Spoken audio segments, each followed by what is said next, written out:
3 minutes pour convaincre, bienvenue sur le plateau de Grand Lille TV en direct pour vivre ces élections départementales.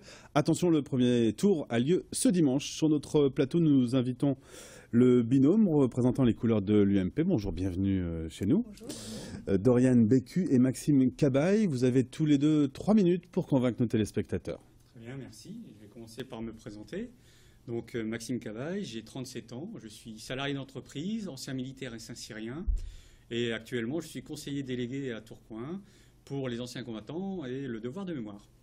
Donc merci de nous accueillir. Donc Doriane Bécu, j'ai 29 ans, je suis infirmière libérale et élue à la ville de Tourcoing. Je suis adjointe en charge des affaires sociales, de la petite enfance, du handicap et des personnes âgées. L'intérêt pour nous d'être élus aux élections départementales, ça va vraiment nous permettre de mieux défendre nos dossiers pour les Tourquenois.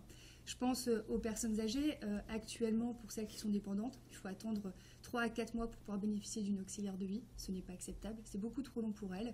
Pour les personnes handicapées, c'est le parcours du combattant au niveau de la MDPH. Donc on souhaite créer un guichet MDPH au sein du CCS pour faciliter leur démarche administrative. Et pour la petite enfance, on souhaite créer un pôle petite enfance qui regroupera un relais d'assistante maternelle, une crèche familiale et une halte garderie. Ce qu'il faut savoir aussi, c'est qu'à Tourcoing, il y a un vrai sujet de discorde avec le département. Notre maire, Gérald Darmanin, mène actuellement un vrai bras de fer avec le département au sujet du Grand Rome rue Châteaubriand. Il faut savoir que le terrain appartient au département et c'est donc au département de prendre toutes les démarches, prendre toutes les mesures nécessaires pour que la situation sur le terrain se régularise.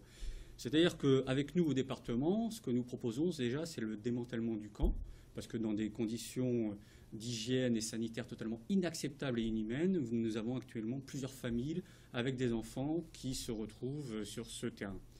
Et aussi pour les habitants qui vivent une situation totalement intolérable de leur côté, il faut pour eux rétablir la situation et que le quartier redevienne comme il l'était auparavant.